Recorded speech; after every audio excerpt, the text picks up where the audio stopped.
नमस्कार साथियों, स्वागत है आप सभी का आपकी अपनी पाठशाला पर। मैं हूं अंकित अवस्थी। जैसा कि आप सभी जानते हैं कि बांग्लादेश के अंदर बहुत लंबे समय से भारत विरोधी हरकतें हो रही हैं।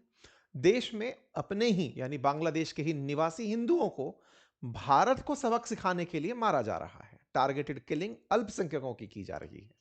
और लगातार इसकी जो हरकतें हैं वो भारत के विरोध में, क्योंकि भारत के बिल्कुल आगोश में सिमट कर बैठा हुआ ये व्यक्ति सोचता है कि मैं भारत को सबसे अधिक नुकसान पहुंचा सकता हूं, इसलिए इन महाराज के नेतृत्व में ये विदेशों से, विशेष रूप से पाकिस्तान और चीन के संपर्क में जाकर भारत के विरोध में तमाम प्रकार की हरकतें करते हुए देखे गए।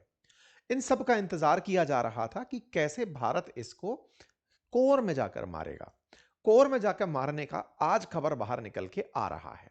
आज जो आपने सुर्खी सुनी कि बांग्लादेश में फैक्ट्रियां बंद, लाखों लोग बेरोजगारी की कगार पर, यह कहानी असल में एक प्रॉपर तरीके से लिखी गई पटकथा से निकली है। और वो कहानी है भारत के द्वारा बांग्लादेश के गारमेंट सेक्टर को टारगेट करने की, जिसके चलते बांग्लादेश की टेक्सटाइल मिल्स का कहना है कि हमारे हालात खराब हैं, कृपया करके या तो भारत से इंपोर्ट रोको या दुनिया के साथ व्यापार बढ़ाओ। ये कहानी क्या है टेक्सटाइल और अपैरेल की, वो मैं आज आपके साथ साझा करने जा रहा हूं। लेकिन ध्यान रखते हुए कि भारत ने एक तीर से दो निशाने लगाने में जो हाल ही में यूरोपियन यूनियन से ट्रेड डील साइन की, उस ट्रेड डील ने बांग्लादेश को बिना कुछ किए लगभग समाप्ति की तरफ पहुंचाने का काम कर दिया है। बांग्लादेश के साथ कोई युद्ध नहीं किया, लेकिन बांग्लादेश का 80% व्यापार, एक्सपोर्ट 80% सीधा एक डील से चैलेंज कर दिया। भारत ने बांग्लादेश के एक्सपोर्ट में जो सबसे बड़ा रेवेन्यू जनरेट करने वाला सोर्स है, दैट इज अपैरेल सेक्टर, कपड़ा सेक्टर, उसको बुरी तरह से नुकसान पहुंचाया है। क्या है यह कहानी, आइए इसको डिटेल में बताते हैं। कैसे इस डील ने बांग्लादेश के हालात खराब किए, इसको समझते हैं। लेकिन सुर्खी की महत्वपूर्ण लाइन सुन लीजिए। सुर्खी यह है कि बांग्लादेश की जो टेक्सटाइल इंडस्ट्री है, उसकी तरफ से बांग्लादेश सरकार से कहा गया है कि भारत से आप ड्यूटी फ्री इंपोर्ट को खत्म करवा दीजिए, अदरवाइज 1 तारीख से हम लोग हड़ताल पर चले जाएंगे। भारत से ड्यूटी फ्री इंपोर्ट, ये क्या कहानी है? हड़ताल पर चले जाएंगे, ये क्या कहानी है? और बांग्लादेश के कॉमर्स मंत्रालय ने रेवेन्यू बोर्ड को इंपोर्टेड यार्न को ड्यूटी फ्री सुविधा खत्म करने की सिफारिश की है। इसके चलते पता चल रहा है, क्योंकि भारत का जो सस्ता जो धागा इनके यहां गया है, वो 12,000 करोड़ रुपए से अधिक का स्टॉक इनके पास बिना बिके रह रहा है। और बांग्लादेश की जो टेक्सटाइल मिल्स हैं, उनका कहना है कि हमें यह कदम मजबूरी में उठाना पड़ रहा है, क्योंकि आयातित माल सस्ता है। 50 से अधिक ऐसी आयात मतलब कपड़ा मिल हैं जिनमें हजारों श्रमिक बेरोजगारी की कगार पर हैं, नौकरियां जाने की स्थिति है। लगभग 10 लाख नौकरियों पर संकट आ रखा है। इस पूरी विषय वस्तु को समझने से पहले आपको कुछ बेसिक जानकारी साझा कर देता हूं, फिर हम आगे बढ़ेंगे। देखिए, कपड़ा बनते समय जिस कपड़े को आप और हम पहनते हैं, इसको पहले धागे से बनाया जाता है। मतलब इसका जो बेसिक कंपोनेंट लगा है, इंग्रेडिएंट है, वो धागा है। और धागा बनाना भी अपने आप में एक इंडस्ट्री है। धागा कॉटन का हो सकता है, पॉलिएस्टर का हो सकता है, कोई भी पॉलीमर यूज किया जा सकता है जो कि कॉटन नहीं है, सिल्क यूज हो सकता है। इन तमाम चीजों को यूज करने में, इन धागों को बनाने में एक अलग उद्योग काम करता है। इसीलिए धागा उद्योग और कपड़ा उद्योग दो अलग अलग उद्योग हैं। जब आप टेक्सटाइल वर्ड यूज करते हैं, तो वो अनस्टिच्ड कपड़े के लिए कहा जाता है। और जब आप अपैरेल वर्ड यूज करते हैं, तो वो सिले हुए कपड़े के लिए यूज किया जाता है। क्योंकि दोनों टेक्सटाइल और अपैरेल दोनों ही आम बोलचाल में कपड़े ही कहलाते हैं। जैसे टेलर के पास जब आप कपड़े सिलाने जाते हैं, तो कपड़े सिलवाने जाते हैं, तो भी वो अनस्टिच्ड कपड़ा है। और जब आप रेडीमेड कपड़े खरीद कर लाते हैं, तो भी शब्द कपड़े ही यूज करते हैं कि हम कपड़े लेकर आए हैं। एक तरफ अनस्टिच्ड कपड़ा है और एक तरफ बना हुआ कपड़ा है, मतलब रेडीमेड है। हम लोग भारतीय हिंदी शब्द के चलते कंफ्यूज होते हैं।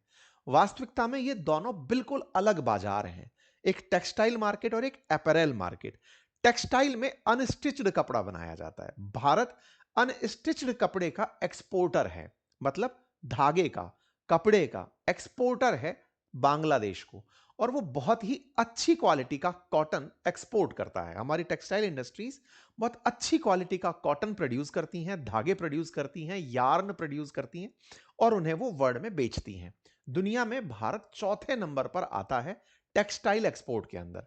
लेकिन जहां बात हो अपैरेल बनाने की, यानी कि उस धागे से कपड़ा बनाने की, या उस कपड़े से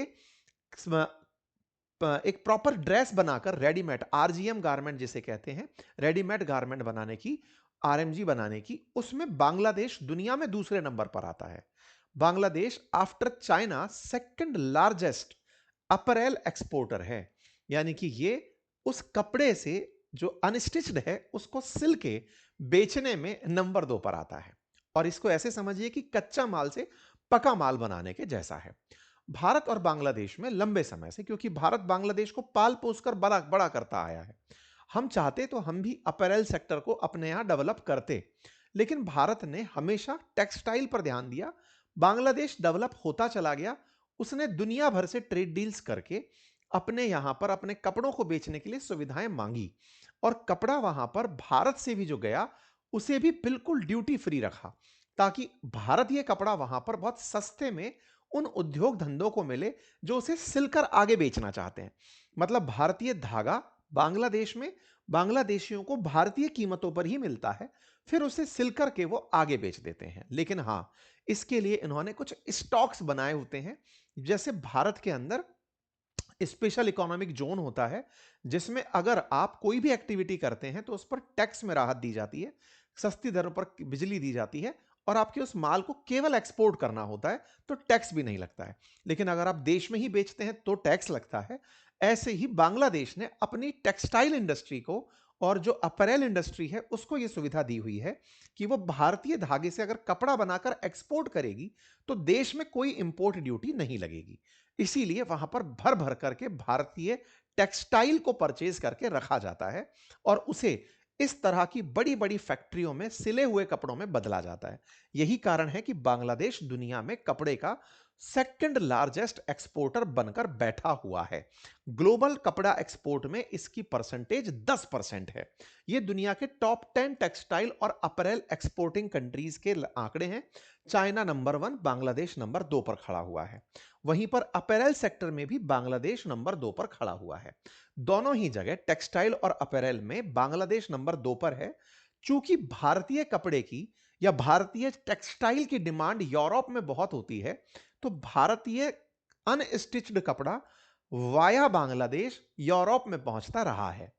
आज जब मैं आपको खबर बोल रहा हूं कि भारत ने ईयू के साथ ट्रेड डील की है, तो भारत को अब 0% इंपोर्ट ड्यूटी पर अपना कपड़ा यूरोपियन यूनियन में, जो कि लगभग $250 बिलियन का बाजार है, उसमें सीधा बेचने का मौका मिलेगा।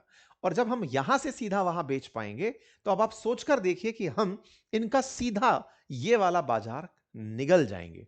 भारत एक्सपोर्ट में अब बांग्लादेश को अपने ऊपर नहीं देखेगा। आने वाले 2030 तक भारत की पोजीशन यहां पर होगी, और फिर चाइना से हमारा कंपटीशन होगा, क्योंकि हमने जो mother of all trade deal की है उसमें हम इसी वाले इंपोर्ट ड्यूटी को यूरोपियन यूनियन से हटवाने में कामयाब हो गए हैं।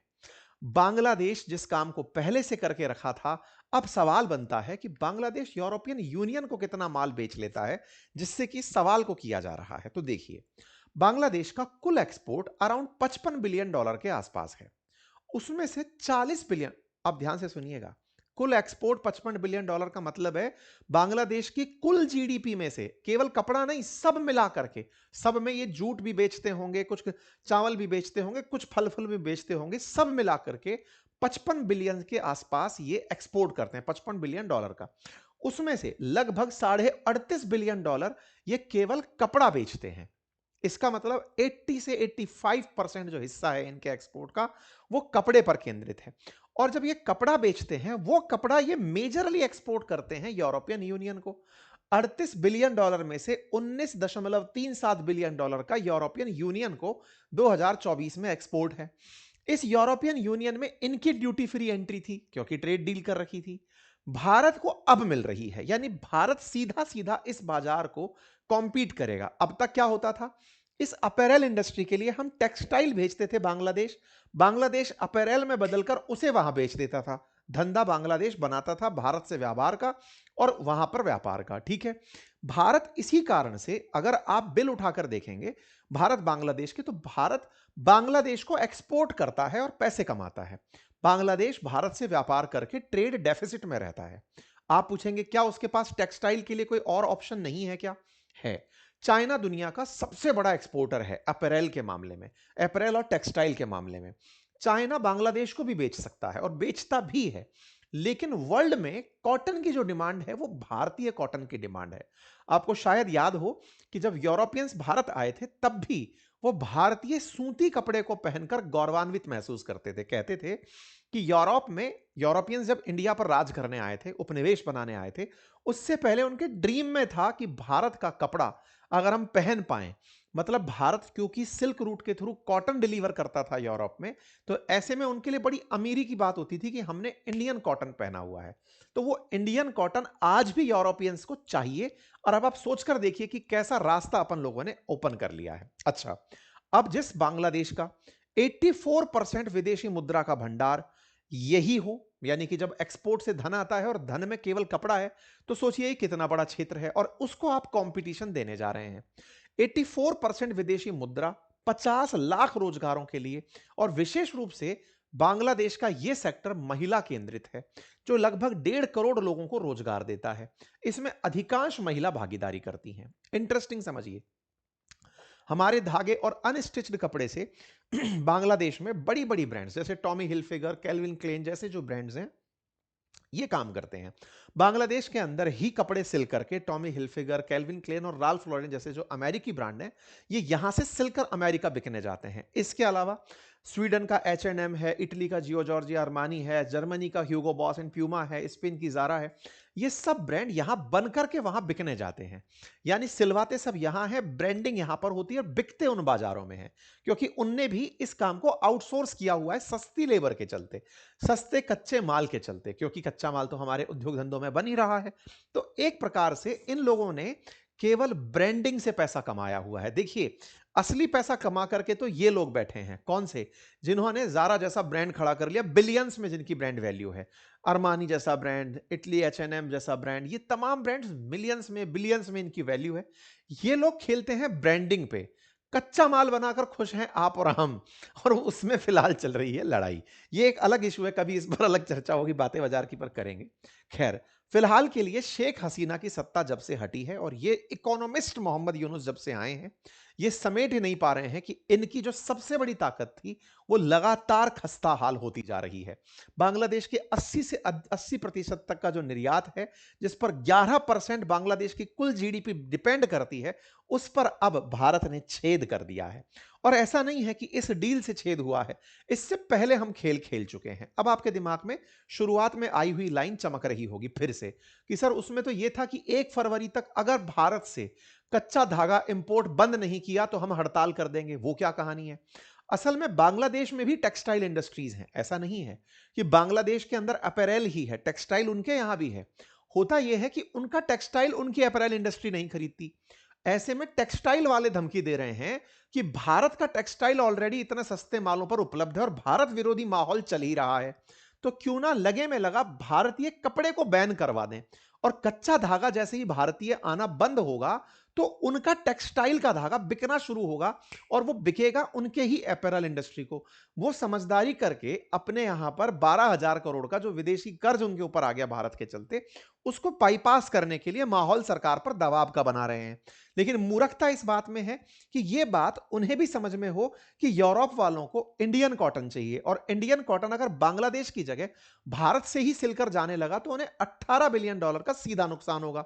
लेकिन राजनीति, सस्ता तरीका, जिसमें वो ये भावना घुसा देंगे कि देखो बांग्लादेश ने भारत से सस्ता धागा खरीदना बंद कर दिया, अब उसको अपने धागे के दम पर आत्मनिर्भर बनना है।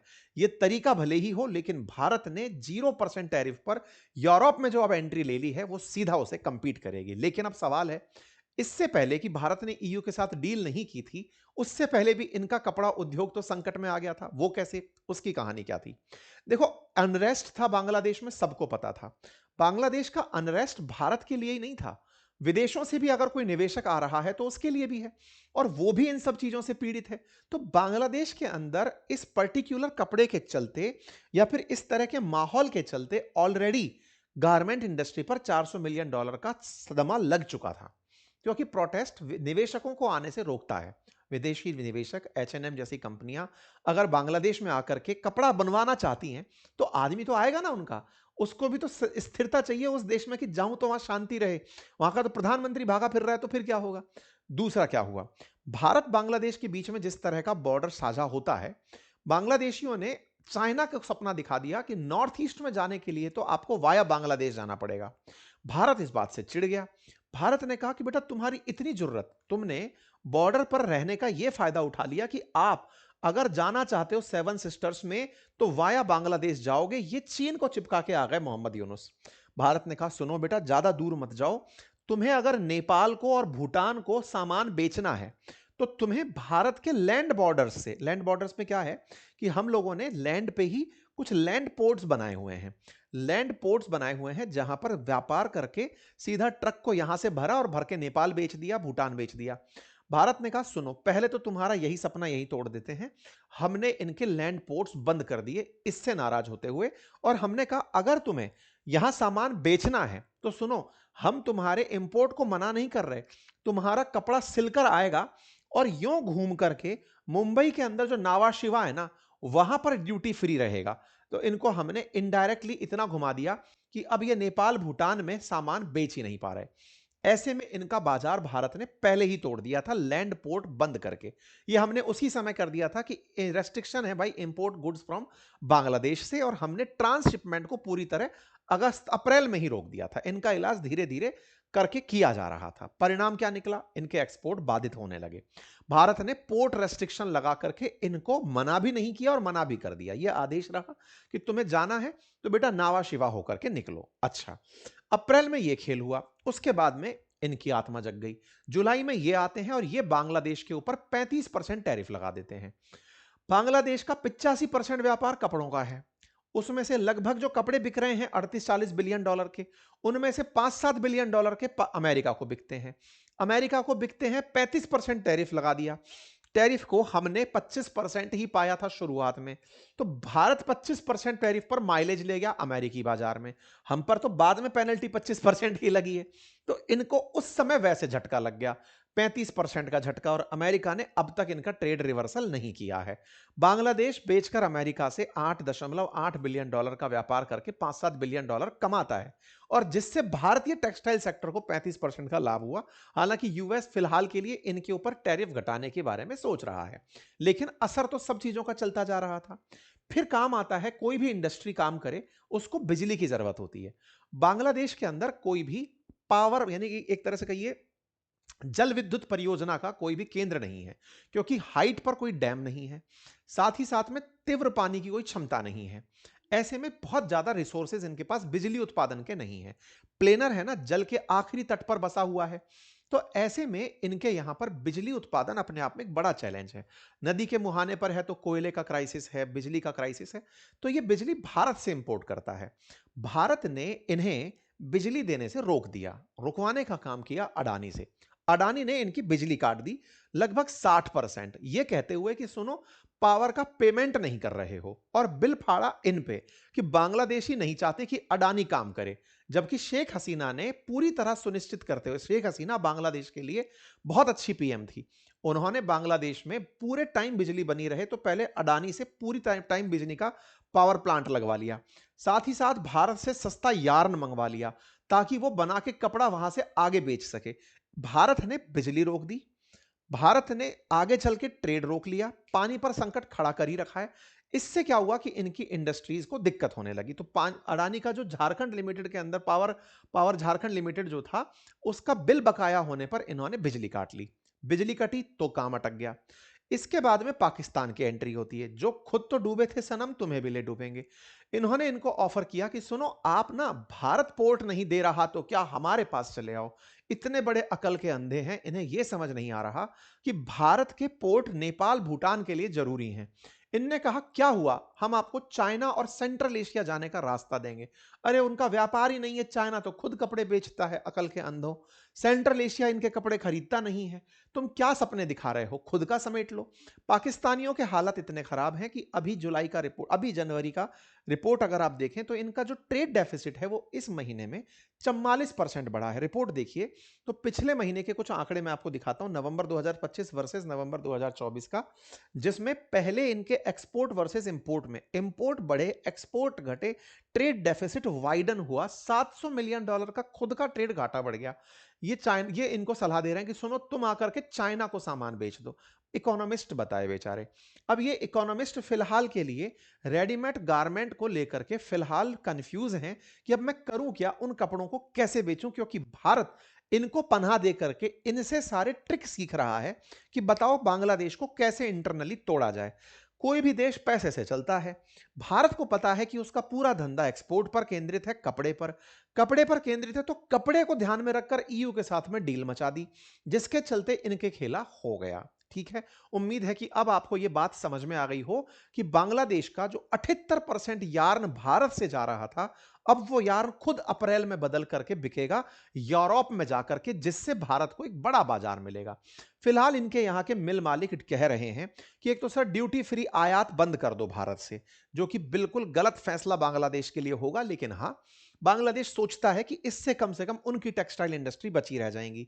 दूसरा बोले सस्ती गैस हमें दिलवा दो, हमें टैक्स में छूट दे दो, बैंक लोन में ब्याज दर में साथ दे दो, और सर सरकार के साथ बातचीत करके थोड़ा सेक्टर के लिए काम करो। कुल मिलाकर खेला होवे। हां, इससे फर्क क्या पड़ेगा? हो सकता है भारत का एक्सपोर्ट बांग्लादेश के साथ थोड़ा कम होगा, लेकिन हम उसको काउंटर कहां से कर जाएंगे? यूरोपियन यूनियन से कर जाएंगे। कुल मिलाकर भारत 2030 तक 9 लाख करोड़ के निर्यात के लक्ष्य के साथ आगे बढ़ रहा है। इस बात में भारत की सरकार की मंशा मिनिस्ट्री ऑफ टेक्सटाइल से आपको दिखाई देती है, जो 2030 में $100 बिलियन के एक्सपोर्ट का टारगेट लेकर बैठी है। ऐसे में हमारे देश के अंदर जो प्रोडक्शन के लिए गुजरात, महाराष्ट्र, आंध्र प्रदेश, राजस्थान, हरियाणा जैसे राज्य हैं, इनके ऊपर ग्रोथ एवेन्यूज बहुत बढ़ जाएंगे। उदाहरण के लिए पिछले साल का आंकड़ा है कि भारत का टेक्सटाइल ग्रोथ जो है वो नवंबर में लगभग 9.5% के हिसाब से ग्रो किया था।